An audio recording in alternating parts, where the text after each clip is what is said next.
So welcome to Pbteck, and in this video I'm going to give you DSTV customer care number, Ethiopian customer care number. So if you are from Ethiopia and you want to activate a new decoder, or you are facing any problem on your DSTV decoder and you want to get a help from the customer care, the number will be on your screen, but for you to check the current number and you are very close to your DSTV decoder, all you got to do is to pick up your remote, press on the blue logo which will take you to the DSTV menu.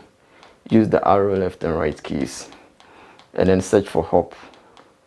When you find help, you come down to the first option, press OK on it. That's the contact us, and here use the arrow left and right keys and put it on a third option with the call option over there, and use the arrow down keys, search from the list to find your Ethiopian number, which will be on the E column.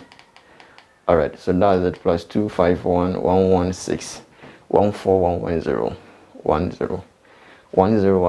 Alright, so the number will be on your screen in bold. Alright, so all you got to do is to call them, but make sure that you have enough airtime before calling them. They're going to deduct as a normal calling rate. Alright, so if you find this video helpful, when you all you got to do, subscribe, hit the bell icon, and you keep coming back for more. Thanks for watching.